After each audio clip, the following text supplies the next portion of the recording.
Hello, my most amazing artists. Today you're going to be helping with a school-wide collaboration. That's something that's going to hang up in the hallway that everybody can interact or participate with.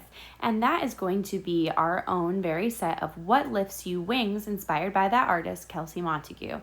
To start, you're going to have a feather that's already drawn out for you. So because of that, make sure that you do not waste it and start with pencil. We're not going to throw any feathers out. We'll turn them into happy accidents, or you could just erase if you use pencil. I'm going to make mine into a Zentangle and use this Zentangle drawing guide to break up the space in my design. So I am using some of those ideas from the Zentangle drawing guide. I used a ruler to make different lines to break up the spaces in there, and I'm going to make a different pattern in every space. Now, if you feel confident enough that you want to start with Sharpie, I don't mind if you do that, but I just want to make sure that you're not throwing away any of your work after you do Sharpie if you make a mistake. If you use Sharpie before pencil, you are like signing a contract that you are going to turn any mistakes you make into happy accidents, because that's what artists do. You could always turn it into something else. So I'm going to go ahead and fill it in with Sharpie because I don't want to go over top of all those pencil lines of all the detailed Zentangle designs, but you definitely could. It would just take you a lot longer.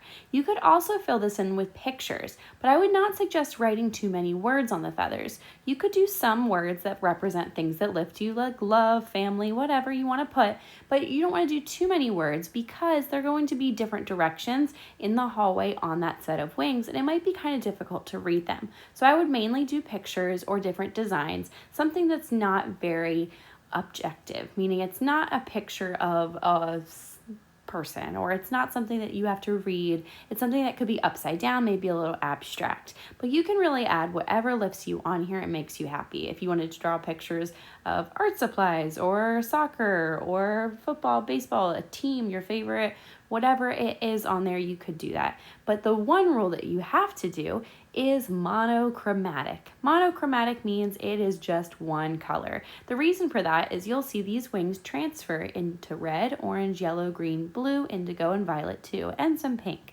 So I was sitting at the orange team, so I made my feather all orange. Now notice I don't have only orange here. I also have yellow, I also have light tan, I've got a peachy color, I've got a lighter orange and a darker orange. I also have markers, paint sticks, colored pencils, and crayons.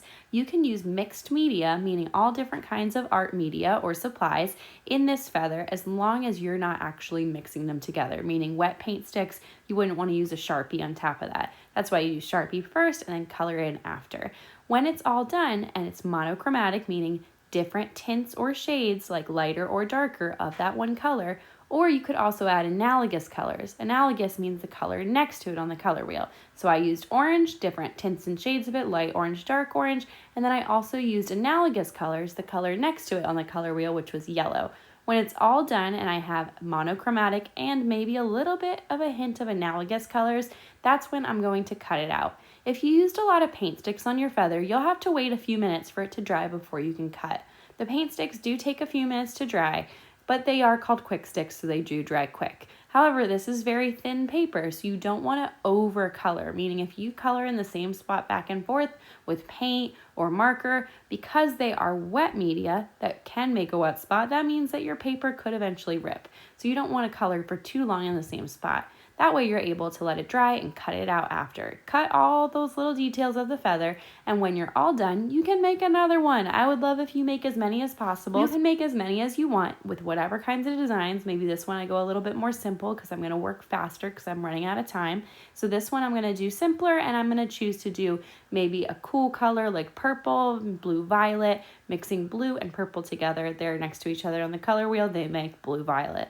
So I'm mixing blue first, then purple. That will be the transition on the wings where it goes from blue to purple to pink, because that is that color order, and you'll see that on the wings. So I'm just using paint sticks to fill this in really quickly so you don't have to watch me color, and you can get started on your own, but just showing that you can use a variety of things and it doesn't have to be perfect. You also don't have to color inside the lines because you're just going to cut it out after. You can even go over top with white paint stick if you didn't like how it turned out. You can blend things, take a paper towel, blend it together, see what happens. Make some really awesome techniques of these feathers.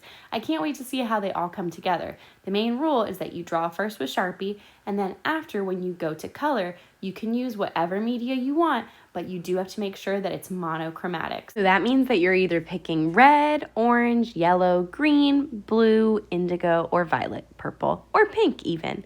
Any of the colors that you have in your basket of markers, crayons, color pencils, and just make sure that if you decide to cut yours out today, if you have time, that you're going very slowly cutting around all of those edges of your feathers. Remember, my video is fast forwarded and we want to be extra safe with the scissors so we don't get them taken away or get in trouble and not have a great sub report when I get back.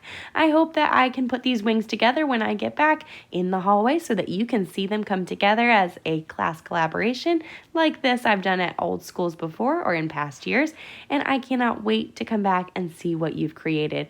Make sure that even if you're not finished, if your feather doesn't get cut, you still go put it in the basket and your guest teacher will collect it. I can't wait to see. Have fun, artists.